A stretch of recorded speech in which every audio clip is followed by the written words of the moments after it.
We ready to roll? All right.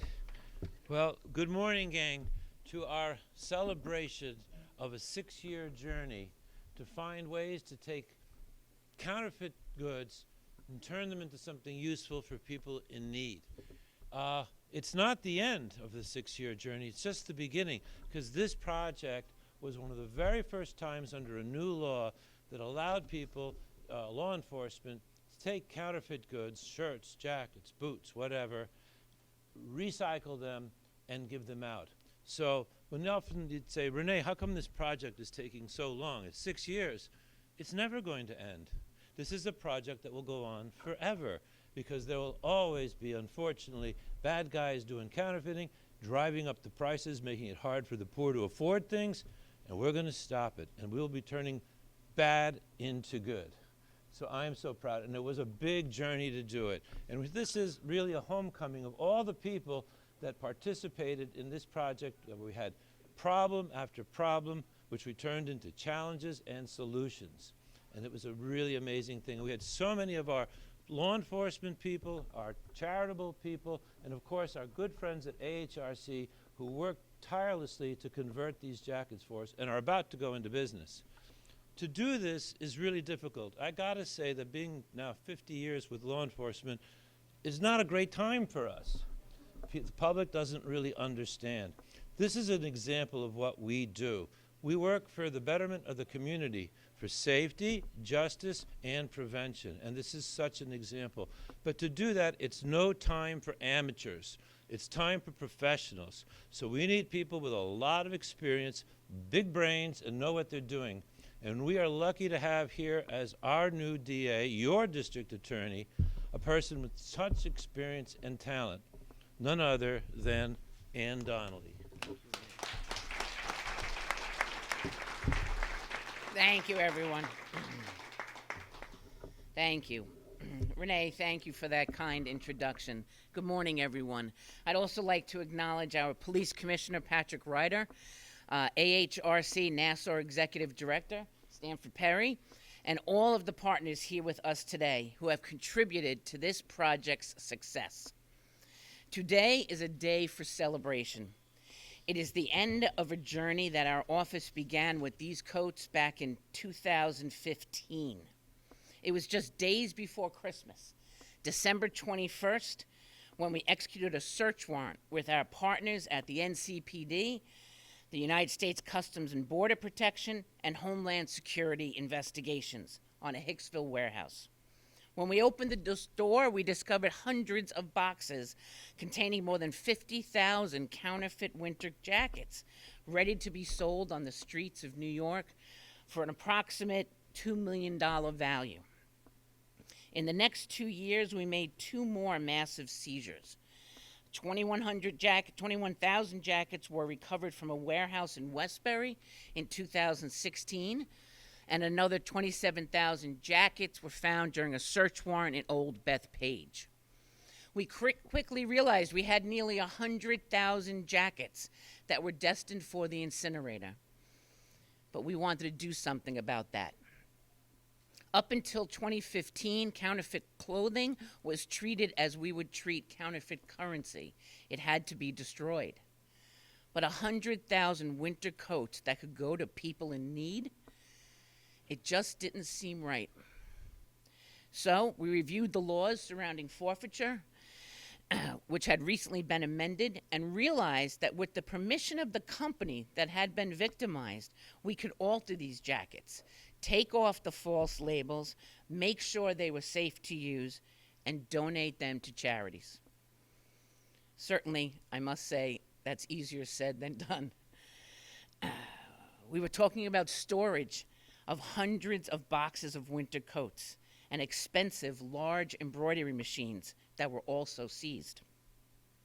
If you know anything about evidence storage, you know that this was a huge task to undertake. But we knew if we wanted to save these jackets, we would have to get creative.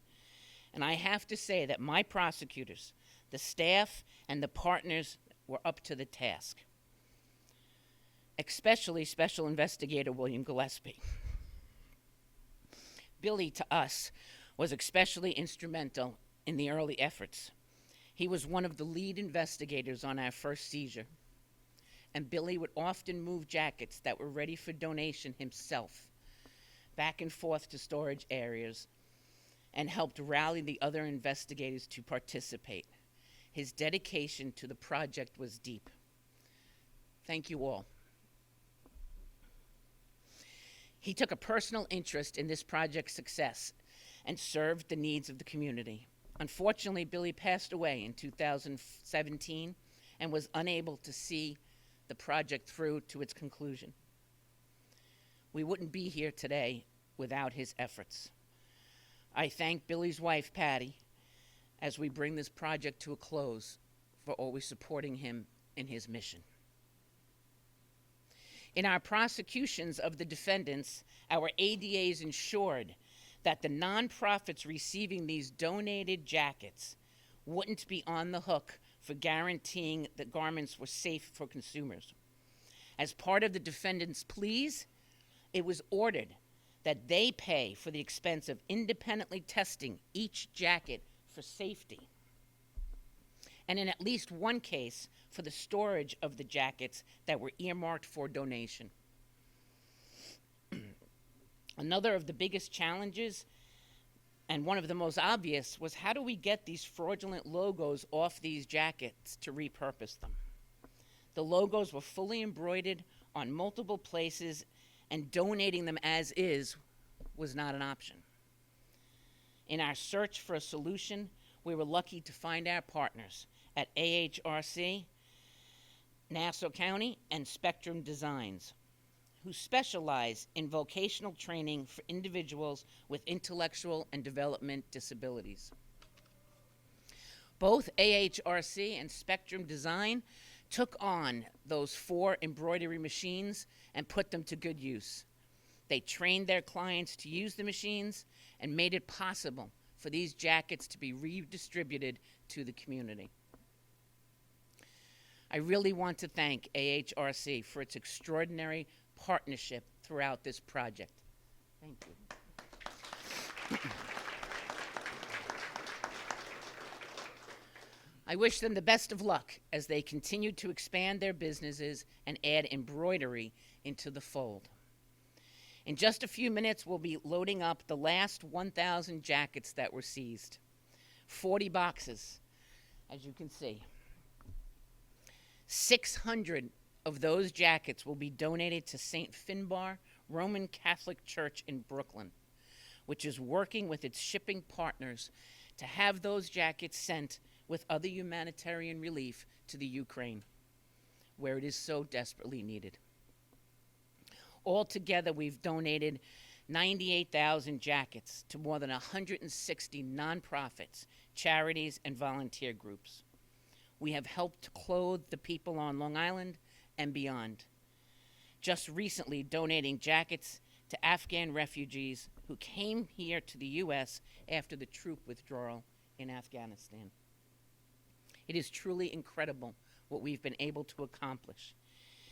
It isn't often that I get to stand in front of all of you and speak about genuinely positive news, or that our important work at the DA's office can touch the lives of our community in such incredible ways. Today, we can say we've done our job as prosecutors by holding counterfeiters accountable, as watchdogs by protecting consumers, and finally, as good neighbors looking out for those in needs. I truly thank everyone who was involved in this project, and I am proud to be able to say, I agree with Renee, this is just the beginning.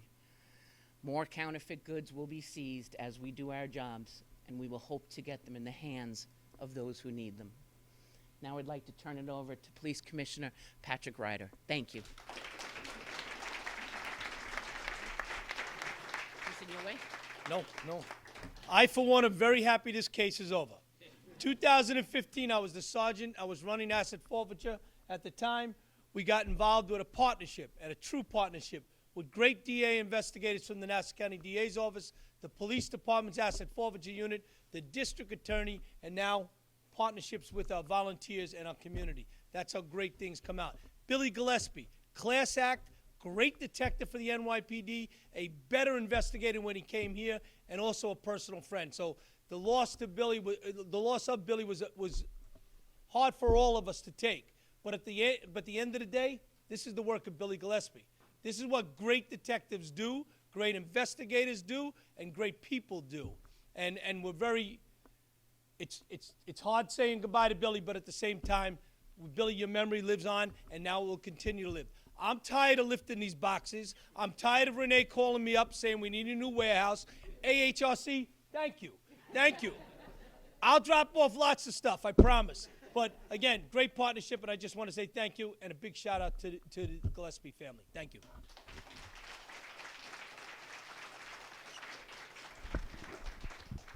Good morning, and thank you all for being here. AHRC Nassau is pleased to have you join with us at our Freeport Work Center that has provided employment opportunities for people with intellectual and developmental disabilities for over 50 years. While so much has changed in the landscape of employment, I find that it always begins with those who care about making their community better for all of us. It is a privilege to thank Nassau County District Attorney Ann Donnelly and Nassau County Police Commissioner Patrick Ryder for their part in bringing us together today. Once again, this project started with people across these agencies who cared. People who knew that somewhere, someone could use a warm jacket, and that those embroidery machines could be put to good use in Nassau County. Renee Fisher from the DA's office has been the connecting link from the start, ensuring that the many pieces of this puzzle would fit together to ensure the best outcome for our community. The District Attorney's Office welcomed AHRC Nassau into this project in 2018. We received 13,000 jackets and 2 embroidery machines, and we took it from there. We obtained training needed for our staff so that working on these machines could be an option for employment. Over 3 years, people with disabilities provided hundreds of labor hours learning an employable, transferable skill while knowing efforts would help members of the community who were not as fortunate as they are. As the project ends and we celebrate the distribution of the last 1,000 jackets, we happily announce our plans to include a new embroidery business as an employment option for the men and women we support.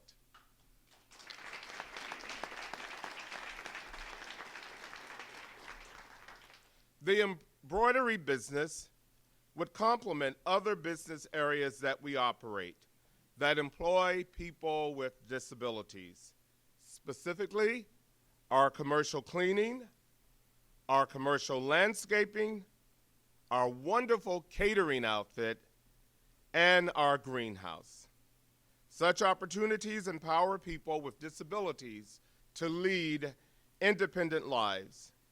For the dozens of people with disabilities who will find new professional goals and a renewed sense of pride in their contributions to the community, I wholeheartedly thank the Nassau County District Attorney's Office and the Nassau County Police Department for this fantastic partnership. Thank you both very much.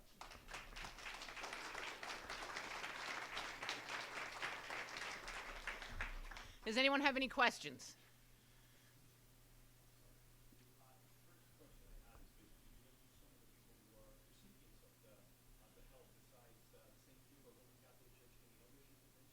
Oh, yes, we have, sorry. Sure. Sorry. Okay. So the other groups that are taking jackets from this event would be the NCDA Community Partnership Program, known as CPP, the Long Island Council of Churches, the Ukrainian Humanitarian Support for Ukraine, as I mentioned, through St. Finbar, the Caring Knights. Those are just some of the places that will be receiving these jackets to help others.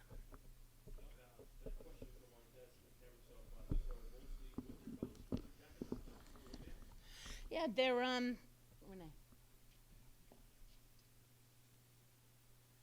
They were originally labeled as, you know, a false kind of North Face jacket, but you can see they're warm. They have most of them have a very nice lining to them, so hopefully it will help people stay warm.